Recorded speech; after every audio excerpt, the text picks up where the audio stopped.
Remember when even future Emmy winners could faceplant on network TV? The 1980s proved that star power means absolutely nothing when your concept is dead on arrival. The year is 1988. The same year, the Writers Guild went on strike and networks panicked like teenagers whose parents just left for the weekend. The solution was to greenlight literally anything that moved. Welcome back to our expedition through television's graveyard. Now, we've already covered one batch of disasters from 1988, so you can check out the link in the description to check out that video, but trust us, we've barely scratched the surface of this dumpster fire. From Scott Bakula's pre-Quantum Leap embarrassment to ABC's Top Gun knockoff that got shot down by the actual US Navy, here are 10 more forgotten shows from 1988 that bombed harder than Ishtar's opening weekend. But before we begin, make sure to hit that subscribe button. Alright, let's start with a legal sitcom that couldn't even defend itself, with number 10, Eisenhower and Lutz, CBS. 1 year before Scott Bakula would leap through time fixing history's mistakes, he was stuck in Eisenhower and Lutz, a legal sitcom so aggressively forgettable that CBS probably burned the master tapes for insurance money. The premise was pure desperation. Bakula played Barnett Bud Lutz Jr., a sleazy lawyer who couldn't attract clients if he was handing out free lottery tickets. His solution? Slap Eisenhower on the firm's name. Because nothing screams, "trust me with your lawsuit," quite like a name that sounds like a discount furniture warehouse having a liquidation sale. Come on, I'm a lawyer. I'm trained to deduce things. Plus, my dad's birthday was sometime in December. Or August. Instead of a courtroom drama, most episodes featured Bud flirting with office workers Megan and KK, played by Delane Matthews and Patricia Richardson. Yes, the woman who'd spend 8 seasons perfecting exasperated eye rolls at Tim Allen wasted her talent on a show where romantic banter replaced actual lawyering. When your legal strategy is workplace flirting, you're not making LA law, you're making a mistake with a laugh track. But here's what makes this all hurt. Alan Burns created it. The same Alan Burns who co-created The Mary Tyler Moore Show. The man behind one of the greatest sitcoms ever made, and this was on his resume. It's like ordering a gourmet meal from a Michelin star chef and getting microwaved gas station nachos. CBS made everything worse by airing episodes completely out of order, destroying whatever thin continuity existed. I think I know what you think you've been overhearing, but I'm really close to something big here, okay? So just bear with me. But to be honest, that didn't matter much. Critics correctly noted that Bakula's natural decency made him about as convincing as a loan shark played by Bob Ross. America wanted edge. They got the human equivalent of a golden retriever trying to play a con artist. 13 episodes were filmed and CBS dumped them all on air, probably to fulfill a contract rather than any belief in the product. Bakula's IMDb page lists it in 4-point font, the career footnote he'd quantum leap away from if he could. Number 9, Coming of Age, CBS. CBS watched the Golden Girls dominate Saturday nights and thought, what if we did that but removed all the charm, wit, and likability? Coming of Age proved that stealing a concept doesn't work when you forget to steal the talent. Paul Dooley starred as Dick Hale, a former airline pilot, forced into FAA-mandated retirement at the age of 60. Dick's entire personality consisted of 3 notes: resenting retirement, hating Arizona heat, and complaining about everyone breathing near him. Phyllis Newman played his wife Ginny, heroically trying to deal with her husband's three-quarters life crisis while probably wondering what she did to deserve this. The neighbors were Alan Young and Glynis Johns as Ed and Trudy Pepper, the couple who actually enjoys retirement, making them natural enemies of Dick's eternal misery. Kevin Pollak showed up as the bumbling community director, probably counting the days until he could add the usual suspects to his resume and pretend that this show never happened. But statistics have shown that when we've suffered the loss of someone very near to us, the quickest way to overcome grief is the purchase of fine desert real estate. CBS premiered it as a mid-season replacement in March of 1988. 3 episodes later, they yanked it before someone could call for help on their life alert. But here's where CBS went full delusional.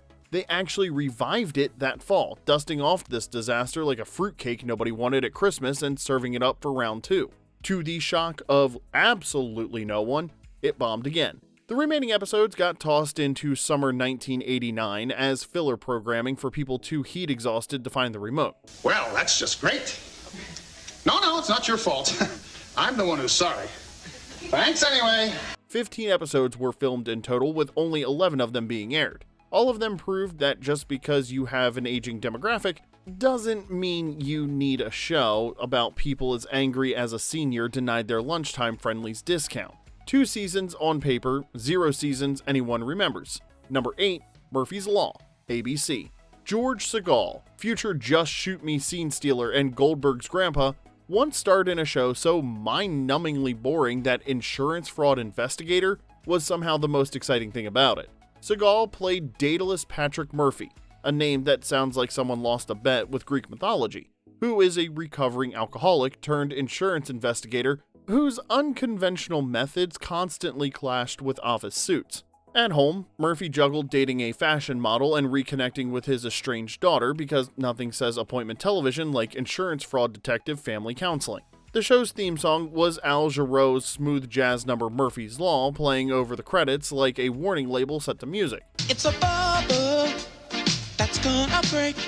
It's Murphy's Law. If elevator music could file a restraining order, this would be why.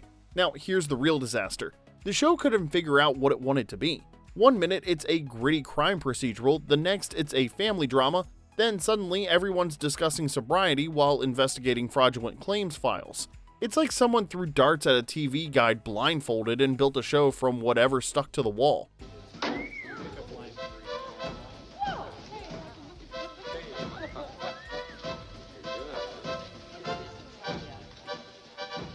The bizarre cherry on top was that ABC filmed a final episode that never aired, which gave Murphy custody of his daughter and launched a spin-off starring Joan Severance.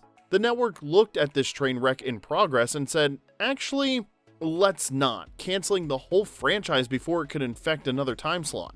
Murphy's Law lasted 5 months before ABC pulled the plug. Audiences abandoned it like a New Year's gym membership, and today it's so forgotten that even George Segal probably needs a minute to remember he was in it. The show that proved insurance fraud is exactly as riveting as filling out insurance fraud paperwork. George Segal deserved a lot better. Number 7, First Impressions, CBS. Funny how you always try to make the clients feel like number one. Imagine Brad Garrett before Everybody Loves Raymond made him a household name. Now imagine him trapped in a sitcom so terrible that CBS couldn't cancel it fast enough. This show proved that even being 6 foot 8 inches tall can't save a dead concept. The show lasted exactly 2 months, from late August to early October of 1988. Garrett played Frank Dutton, a divorced ad executive in Omaha whose entire professional gimmick was doing celebrity impressions to sell commercials. Oh, I'm sorry, you wanted more? No, that's it. That's the whole show. Watching a tall guy do mediocre Rich Little impressions in Nebraska like some kind of variety show that forgot to be entertaining. Episodes split time between his advertising genius and personal drama like dating, divorce, and raising a 9-year-old daughter named Lindsay played by Brandy Gold. Mad Men, this was not. The supporting cast was so forgettable they barely qualify as characters. Tom Sharp as co-worker Dave, James Noble as Boss Raymond, Ruth Cobert as cranky Mrs. Madison. These sound like placeholder names the writers forgot to replace before filming started, but I promise they're actually the characters. CBS ordered 8 episodes. They aired only 5, then bailed faster than whoever Liza Minnelli was married to that year, leaving 3 episodes locked away in a vault, probably marked "Never speak of this again." Critics called it gimmicky and shallow, which honestly feels generous considering the impressions weren't very funny, the ad agency plots had less substance than a paper napkin, and the family drama couldn't generate emotion if you hooked it to a car battery. CBS buried this show so fast and so completely that it doesn't even show up in worst of lists. It's literally too forgotten to even qualify as memorably bad. Brad Garrett would go on to win 3 Emmys playing Robert Barone, but First Impressions, well, that's the equivalent of an embarrassing school photo that he hopes the internet never finds. Number 6, Heartbeat, ABC. Now, here's the tragedy. Heartbeat actually mattered, and America didn't care. Years before Kate Mulgrew would captain Voyager through the Delta Quadrant, she and Laura Johnson played doctors who founded Women's Medical Arts, their own clinic, because male-dominated medicine in the 80s treated women patients like unsolvable Rubik's Cubes. Gail Strickland played nurse practitioner Marilyn McGrath, and Lynn Whitfield joined as Dr. Corey Banks in what was genuinely a diverse ensemble for 1988. a time when TV diversity meant having two women in the same room without getting into a catfight. Try to get a 22 gauge in. Hook her up to lactated ringers. But here's what made Heartbeat historically important and commercially doomed. It featured the first recurring lesbian couple in US primetime television. Merlin's relationship with Patty wasn't a sweeps week rating stunt or a very special episode where everyone learns tolerance. It was real, ongoing, and treated like an actual relationship, which in 1988 was apparently too revolutionary for primetime. ABC executives demanded cuts to everything that made the show groundbreaking. They axed a simple dance scene between the two women because apparently network suits thought lesbian couples swaying to music would cause nationwide panic and sponsor boycotts. The show tried pushing boundaries, ABC pushed back with a sledgehammer. Despite critical praise and a GLAAD Media Award, Heartbeat got murdered in the ratings. ABC's brilliant scheduling move? First, airing it Wednesdays at 10, then moving it directly opposite NBC's LA Law, which is like entering a tricycle in the Indy 500 and acting surprised when it loses. The show clawed its way through 2 seasons before ABC finally pulled the plug in April of 1989. Heartbeat made history, won awards, and got absolutely destroyed by a network that wanted progressive points without the backbone to defend them. It died doing what it always did, fighting battles the system refused to let it win. Today, it's a footnote in LGBTQ+ television history that most people have never even heard of. Important, groundbreaking, and somehow completely forgotten. Alright, quick break before we dive deeper into this disaster zone. If you're enjoying this trip down TV's most embarrassing memory lane, hit that like button. It tells YouTube that we're not the only ones who find failure entertaining. Oh, and subscribe, because we've got a whole graveyard of forgotten shows to dig up, and somebody's got to remember these beautiful disasters. Alright, now let's get back to the wreckage with number 5, Day by Day, NBC. Day by day, I'm falling more in love with you. Day by Day survived 2 seasons by perfecting the art of being so spectacularly bland, it became invisible. Airing from February of 1988 to June of 1989, this NBC sitcom was the television equivalent of beige wallpaper. It was technically there, but completely forgettable. The sitcom was sitcom Mad Libs on autopilot. Stockbroker and lawyer, played by Douglas Sheehan and Linda Kelsey, quit their careers to run a daycare from home. Their teenage son Ross, played by Christopher Daniel Barnes, hated everything until pretty nanny Kristen, played by Courtney Thorne-Smith, showed up, because apparently teenage angst can only be cured by attractive women. Out of my way, chump! Kristen! I didn't know you were going to be here today. I can't get enough of those little tykes, you know. It's so great that you're into kids, Ross. Even little Emily, played by Thora Birch in her TV debut, couldn't inject personality into the snooze fest.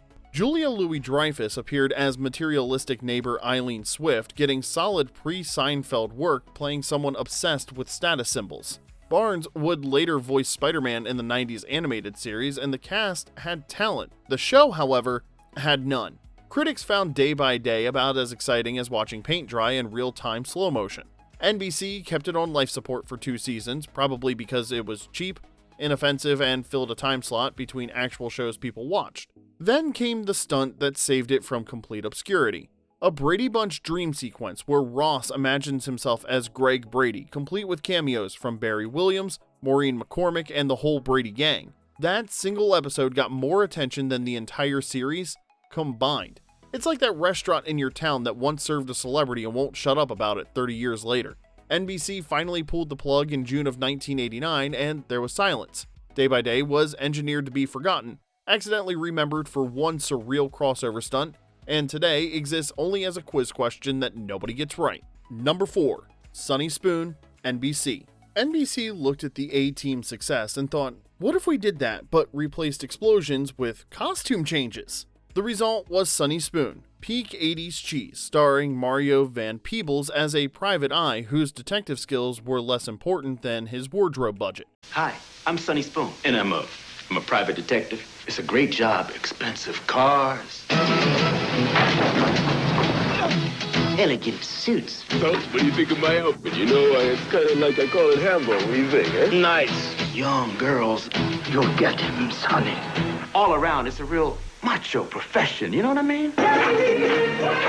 Premiering as a mid-season replacement in February of 1988, the show's entire hook was watching Sonny solve crimes while dressed as everything from clergymen to little old ladies. Not because disguises helped the investigation by any means, but just because someone thought wigs were inherently funny. It wasn't a detective show, it was a Halloween party with a PI license and zero quality control. Mario's real-life father, Melvin Van Peebles, played Sonny's bar-owning dad, adding family credibility to a concept that had zero credibility. Terry Donahue co-starred as ADA Carolyn Gilder, the serious legal professional surrounded by a costume department on steroids. Each week followed the same brain-dead formula. Hey. I do, but you can't pretend to be a cop. It's a crime. No. What about that defense that it's okay to break into someone's apartment because the building's on fire and you're saving a baby, right? It's called the greater good defense, but it's got nothing to do with this. It's got everything to do with this, Carolyn. Sonny calls in favors, throws on another ridiculous disguise, solves the case using logic that only works when the writers are making it up as they go. Here's what makes it painful. This came from Stephen J. Cannell Productions, the genius behind the A-Team and 21 Jump Street. Cannell's usual touch meant ratings gold. Here it meant a ratings crater.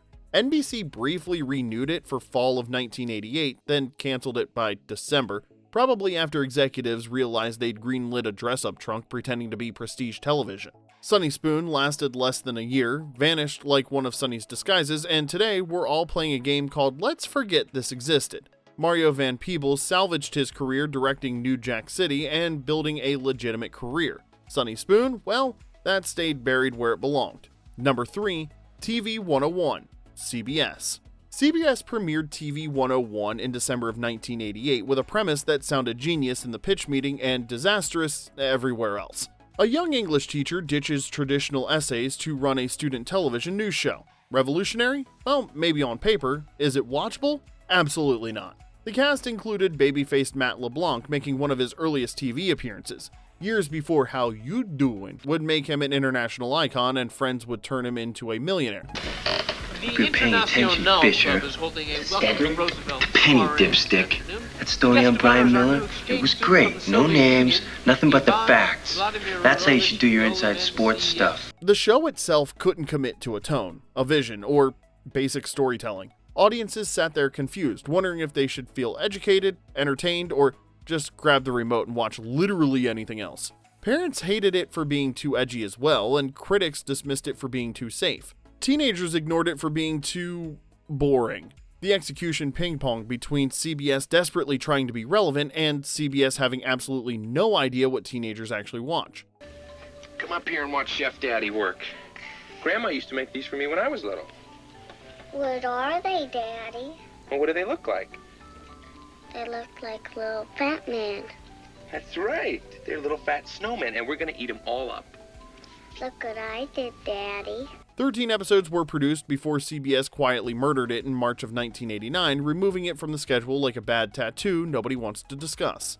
Today, TV 101 exists purely as trivia. You know, that show that Matt LeBlanc did before Friends that absolutely nobody watched. Even die-hard Friends fans have no idea this show exists. Number 2, Aaron's Way, NBC. NBC looked at fish-out-of-water comedies and asked, what if we made something so aggressively weird that audiences can't tell if it's satire? Enter Aaron's Way, one of the most baffling culture clash dramas ever greenlit by executives who apparently lost a bet. Merlin Olsen, former NFL defensive tackle turned Little House on the Prairie star, played Aaron Miller, an Amish patriarch whose life gets destroyed in the most contrived way imaginable. His eldest son leaves the community, dies in a surfing accident because of course he does, and Aaron discovers Noah was living with vineyard owner Susanna Loverde, who's pregnant with his grandchild.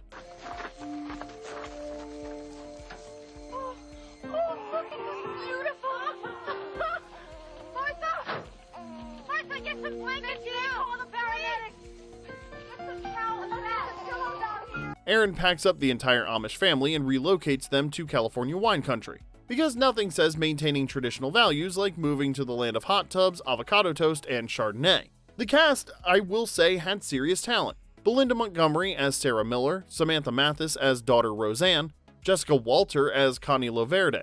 But there's no amount of acting ability that could salvage storylines that whiplash between sincere family drama and, wait, Did we just watch an Amish guy negotiate grape futures while wearing a straw hat? Audiences were completely baffled.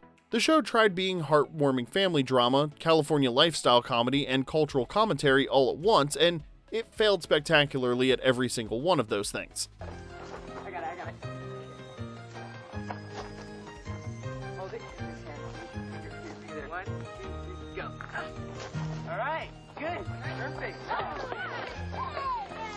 Episodes featured the Millers navigating electricity, modern fashion, and vineyard business management, while somehow maintaining Amish principles.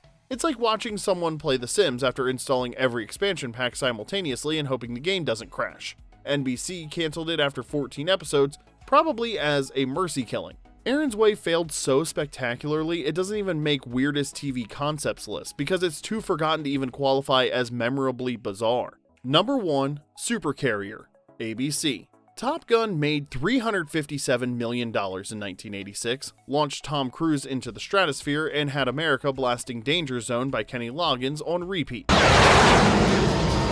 Maverick, we got a big on our tail! Watch out, watch out! ABC looked at that success and thought, we can totally recapture that magic on a TV budget. They absolutely, catastrophically, could not. Susan, what are you saying? Raleigh's dangerous in a plane, and so I grounded him. Air Boss, recall 100. Do you hear me? Recall 100. What? Your grounded pilot, he just took off. Supercarrier premiered in March of 1988 as ABC's expensive attempt to capture Top Gun lightning in a bottle. Except the bottle was cracked, the lightning was a sparkler, and the whole thing exploded in everybody's faces. Set aboard the fictional USS Georgetown, it followed Navy pilots and crew navigating missions, personal drama, and behind-the-scenes disasters that would legitimately sink a real ship. Robert Hooks starred as Captain Jim Coleman with Ken Oland, Sek Varel, and a young Gerardo Mejía in the ensemble, back when Mejía was just an actor, not yet the Rico Suave guy who'd dominate Latin freestyle radio. The cast was fine. Everything else was a spectacular train wreck. On paper, it had everything. Military action, mid-80s patriotism, high seas adventure. On screen, you had special effects so cheap they looked like a high school AV club project, soap opera plots that made Days of Our Lives seem restrained, and production problems that could fill their own disaster documentary. Behind the scenes, it was pure chaos.